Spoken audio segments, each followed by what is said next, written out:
Right, I don't think anyone else is coming in. So, evening everyone, welcome. My name's Helen. I am the Course Engagement and Partner Relations Manager for London School of Childcare Studies.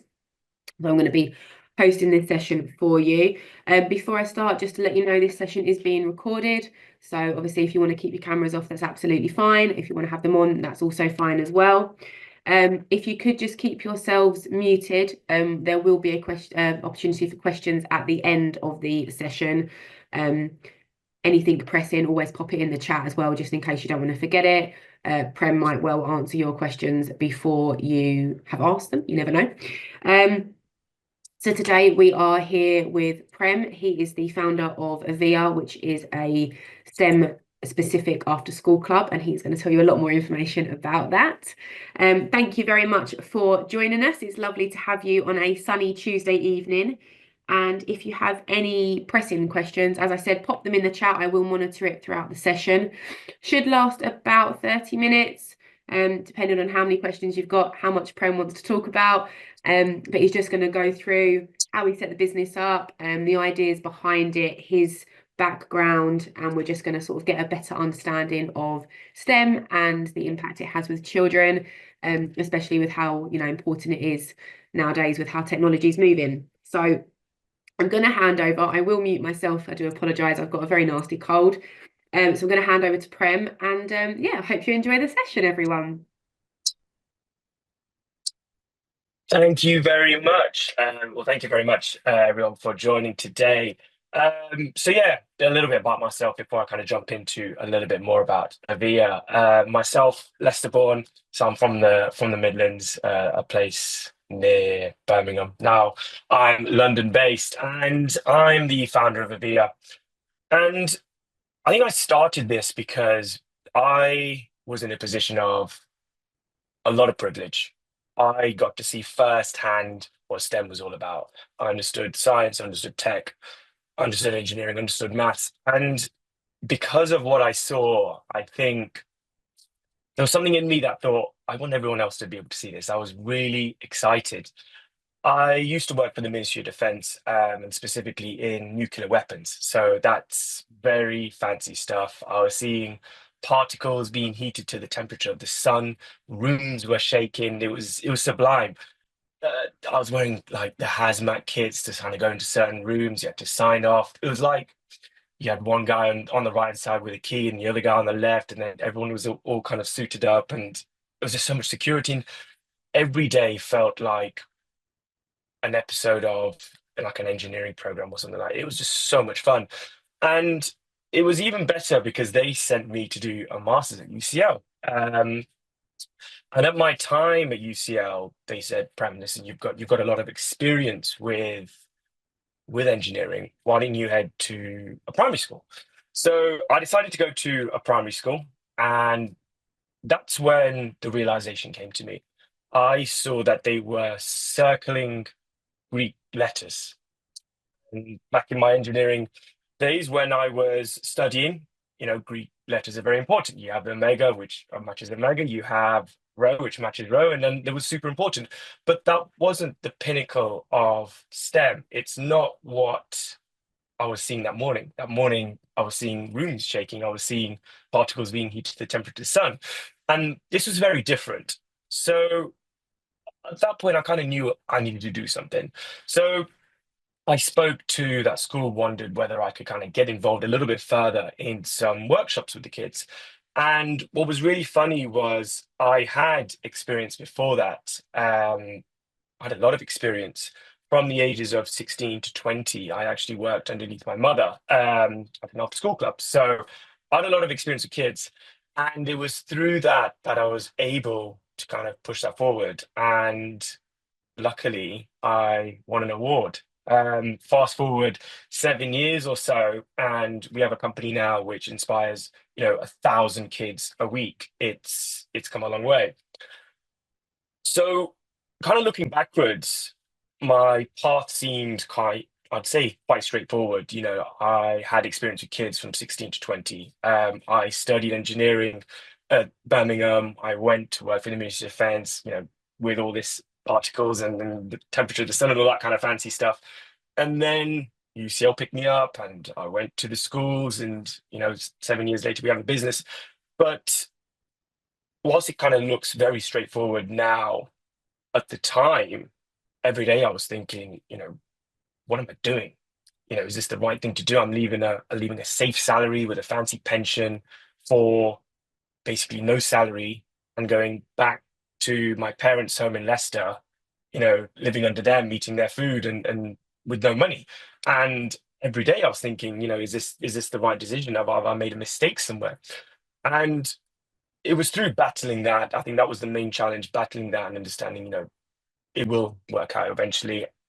And thankfully it did.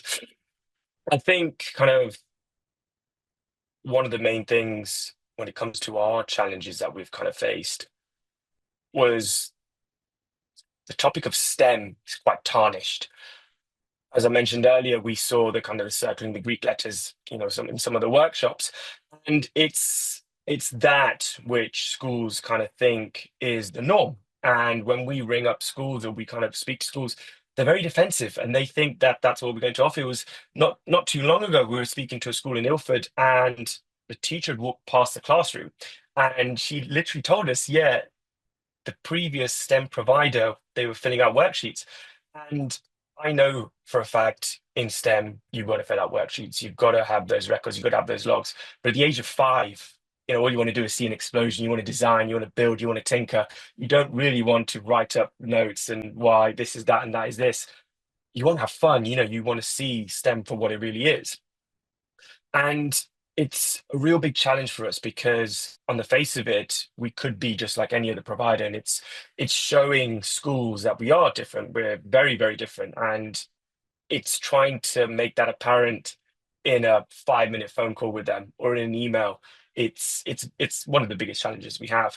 And I think our kind of second biggest challenge is how to scale, this company.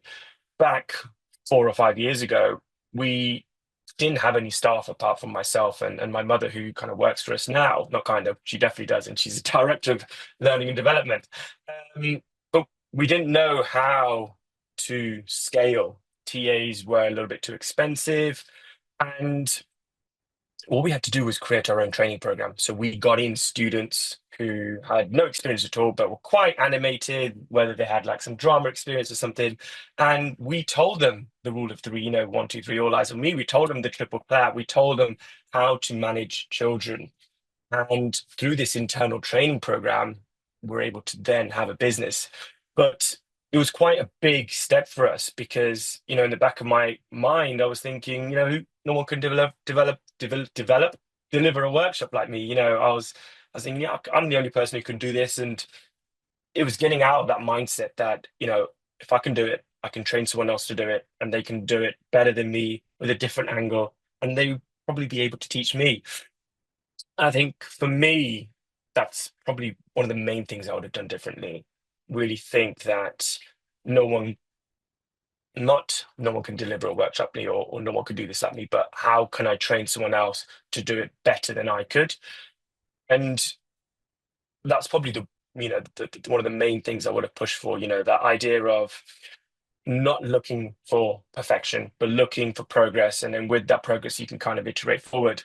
And I think with that idea kind of stems, I would like to say, the company's broader principle of everything is somewhat figure outable. That's everything. We roll up our sleeves, put the music on, and we just get on with it, one decision at a time, and we slowly edge towards where we want to be. So with that, I think also one of the things that we really missed out on, or kind of, I think it might be just a little bit of my personality, was operations. Back when I was predominantly in workshops, when we used to have a holiday and, an assistant of mine says they were off sick, I could sort that out with a text message on the way back, walking to the car with my equipment, saying, hey, can you just work this day? When we expanded massively and we've got 50 members of staff, all of a sudden we can't just be sending texts, we have to have our whole policy in place. And it was something that I had to learn the hard way, being stressed out with holiday kind of requests, that we need to have operations in place, we need to have procedures, we need to have a lot of those systems in place. And I didn't, and I didn't think it was really necessary. We kind of look sometimes at corporate, companies, and you think, oh, you don't want to be like corporate. You don't want to have the rules. You don't have the regulations. You want to be free. And you want to kind of do things however you want. And whilst that's good, it held me back and the company back a large amount, initially. And I think my closing um, kind of statement before we kind of jump into some questions would be, when we initially started in 2017, my first workshop that I did at my mother's school was completely free. And whenever anyone with an idea comes up to me and says, "Oh, what do you reckon of this?" or what do you think? Or should I try this out? I'll always say to them first, just try it out for free. Just go out there, deliver it for free. And if you're getting nothing but praise, you can monetize that in some way. And it was from that workshop that I delivered with my mum. She was there, she was helping me, and she's telling me all about it. And she told me 4 or 5 days later that the kids were bringing the models in to school, showing off to the teachers. They were bringing it back into aftercare days after. And that's when I knew I had something. But if I'd gone the opposite way and said to my mum, "Oh, can you ask the head teacher if he can pay me £200 to deliver this workshop?" You'd have turned around and said no. And I probably wouldn't have a business today. The fact that I went in free, said, "Let me just try it out, see what it's like," and then got that experience and then built off that, I think that was a huge part of why this company is where it is right now. There's a lot of things we continually do free when we want to test new things out. We don't know if it's going to work, but if we can just zip it out for free or a very low cost, see how it is, see if it works, and then we might have something from that. And I think the second kind of bit of advice I would say is, your background, whatever it might be, is a feature. It's not a bug. You can translate your past skills into the future. I worked with my mother. I brought her on board. I did STEM. I had the opportunity to mess around with certain businesses with friends. It all lines up looking back, and I think, on a long enough time scale, it kind of just looks perfect looking back. Like, oh my God, what a perfect life. Obviously, at the time, it was completely the opposite. So I think that's a little bit about myself and Aveea. Perfect. Thank you very much, Prem. We had some questions emailed in, but before we get to those ones, does anyone have any questions they'd like to ask now at all? If you don't want to chat, you can put it in the chat if you want. What if you were to do it all again, what would you do differently? Oh, Can hear you, Trina. What else to do? What would I do differently? I would probably take more risks with things that I knew weren't that much of an issue. I think I say this now, but as we all know, well, a lot of us know in this conversation now, working with kids is difficult, in the sense of, if something goes wrong, it could go wrong very, very bad. And we've all heard the stories of safeguarding incidents and things like that. And you get one bad safeguarding incident, you're on the Daily Mail, your reputation's toast and you're finished. And I think, when you ask that question, I would like to have said something like, I would have hired staff faster and got someone else in quicker to run our workshops. I spent such a long time not getting someone else in to do those workshops, such a long time. And I think, could we have got someone in quicker, or would that have led to a safeguarding incident? I just don't know. I mean, there was a time when I did this workshop and a child's hand got burnt with the glue gun, and I've never used a glue gun in a workshop since. I'm traumatized by it. I was spiraling so much, thinking, this is going to be on the front page of the Daily Mail. Man burns child's hand in classroom or something like that. And it was speaking to my mother. It's like, "Mum, listen, I've child's hand was burnt." And she first thing, "Did you tell the parent?" I was like, "No, was I supposed to?" And it was a lot of that I didn't really understand. I didn't know, and And I think maybe in answer to your question, Trina, maybe getting in more experienced staff, maybe not to lead the workshops, but who understood that better. I think if I'd brought my mother on sooner, she could have been that forefront person to say, listen, we could put this procedure in place where anytime a child gets injured, if they do, we tell their parents straight away instead of me spiraling for days on end. So maybe getting in different sets of staff earlier. You might have touched on this, but what made you switch from the engineering in the Ministry of Defence? Like, was there, you might not be able to go into too much detail, obviously, but was there a big reason that made you say, I don't want to do that anymore, this is what I'm now going to focus on? I think it was primarily because of the privilege that I had of seeing STEM. I didn't have a super affluent background, pretty working class, but it was more that I did have a very, very amazing STEM career. It was so cool, so much fun. But then to see going into a school and they're not experiencing that same fun, that's what I felt that I needed to share. It's something that I had, it's something that I was able to experience. And I think because I had that experience with children as well and being able to communicate with them and speak to them, I felt like this is kind of set up for me. It was it just ticked and aligned so well. We've had one person in the chat. What would you advise to people who would like to start a business? So yeah, I would think I would go back to my previous one. It's to start free, first thing, or always do your first, whatever it might be, for free. And if people like it, people love it, you've got that confidence that I can slightly monetize this in some way. If someone's happy to not pay for it and really enjoy it, eventually down the line, you'll be able to monetize it. I'd always say that to anyone, start free and then monetize it afterwards. Perfect. Do you see yourself switching back to engineering? No, never.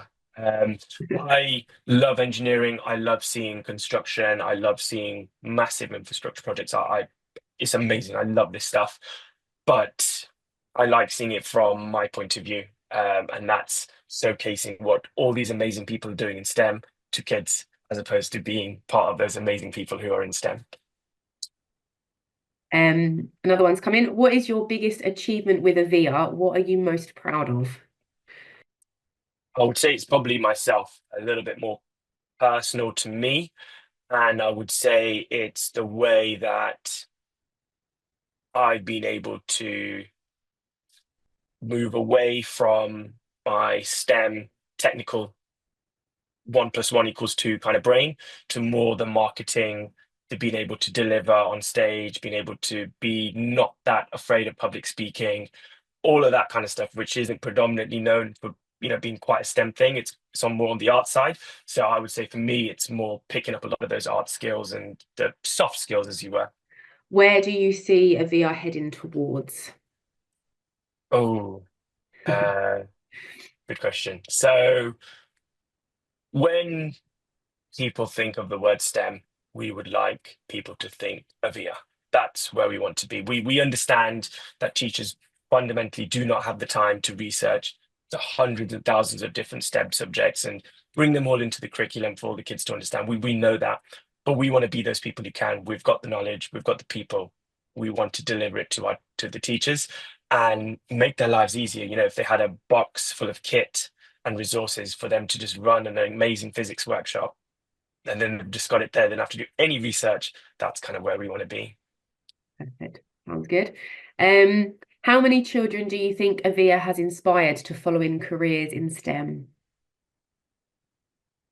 So I think there's officially 7 or 8 students who officially have gone from primary school all the way to they're now in a university subject, which is STEM based. So I think there's 7 or 8 of those who have gone all the way up. As the years go on, we should get a few more. So yeah, I think we started in 2018. So 7 years. Yeah. So yeah, we just wait for the years to elapse and then we'll slowly get a few more in. I'm going to say, if you start in primary school, by the time they get through the years, you're going to be about 10 years on, aren't you? This is it. What is one thing that you have noticed the schools lack?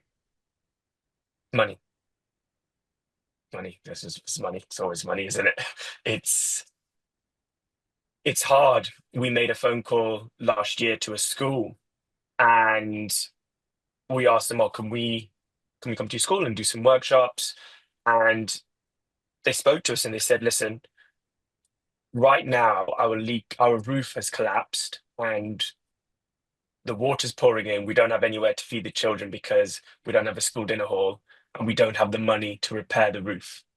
And you just think, if that's their problem, where are we on their list? So far down. And I'd say that's the biggest problem that I think schools have is cash. It's really hard. The funding's an issue as well, isn't it? Getting it in the Yeah. budget and getting it approved, and it can take time, can't it, as well? Another one's come in. Is there a vision for Aveea to expand in other countries? We've had a few talks, and we're in talks right now. So yeah, hopefully in coming years, we should be on the international Are side you of allowed things. to give us the little bit of what countries you're looking at? Not at the moment. We're still very early discussions. We'll see how it goes.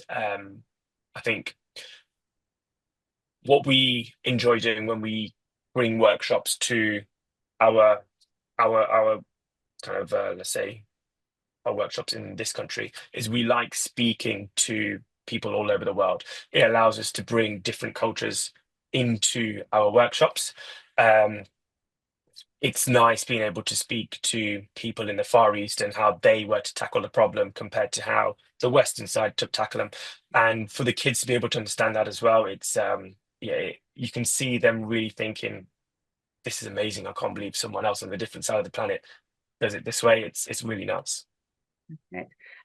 Have you noticed a difference, this is from me, since you've done it? Because obviously STEM can be very stereotypical boy orientated and male careers. Since you've done your workshops, have you noticed that there's been more involvement with young girls and trying to get more young girls into the sciences as well?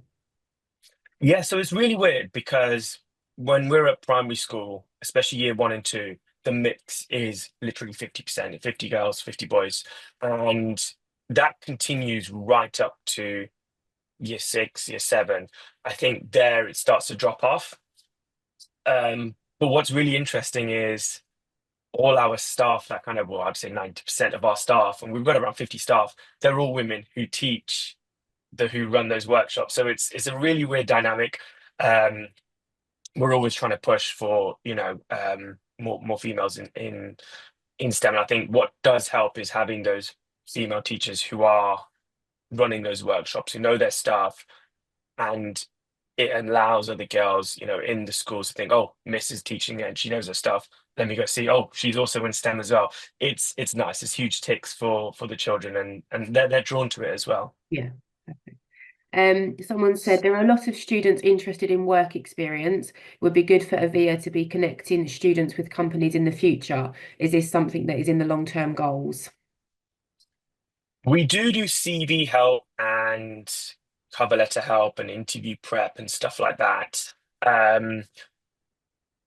We know a few other companies who directly connect students to companies.